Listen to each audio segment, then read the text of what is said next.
Hello and welcome. This is Plus TV Africa News of the Hour. I'm Benga Aborowa.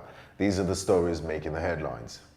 It appears that corrupt officials and private individuals will soon have fewer hiding places for their loot, as Ibrahim Magu, the acting chairman of the Economic and Financial Crimes Commission, has asked financial institutions to produce particulars of corrupt clients. In a statement by the commission, its spokesman, Wilson Uwajuren, quoted Magu, who had spoken at a recent meeting with the Association of Chief Compliance Officers of Banks in Nigeria. Magu said this would aid in reducing the incidence of corruption in the country. The EFCC acting chairman also encouraged the compliance officers to help the commission's efforts by consistently providing vital information.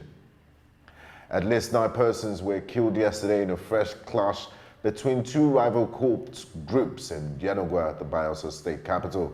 Reports say the 2 rival cults were identified as Greenlanders and Bobos, and that the number of lives lost may rise in the coming days as the violence continues. More reports say one of the murdered casualties, T-Juice, an indigene of Ogwea local government area, and a suspected Greenlander, was shot while he was eating at an outdoor restaurant. Major parts of Yenagoa such as Azikoro Town, Okaka, Bilbolo, Obele, Down Yenagoa, Amarata, and Sandfield Road are amongst the most hit areas in the clash. And on the foreign scene, the Burkinabe Parliament has adopted a new law which has now abolished the death penalty. Justice Minister Rene Bagoro said the new law would provide an effective justice system in the application of criminal law.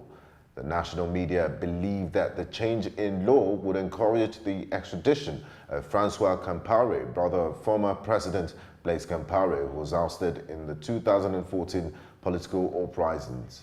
The top French appeal court will confirm whether Mr. Francois Compaoré will be extradited to Burkina Faso. Following his overthrow, Mr. Compaoré fled to bordering Ivory Coast before being taken into French custody for the alleged murder of an investigative journalist. Kim Jong-un has written a letter to Trump, which will be handed over by a senior North Korean official.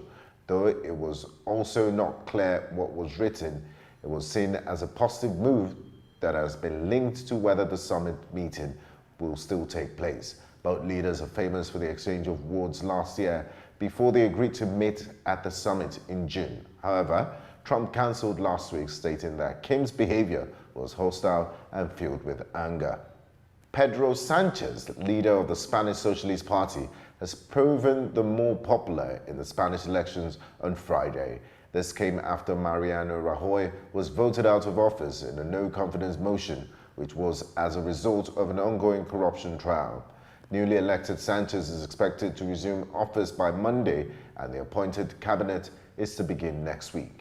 And finally, in sports, the Golden State Warriors, in its 4th consecutive NBA final appearance against the Cleveland Cavaliers, has taken Game 1 in a 124-114 home victory.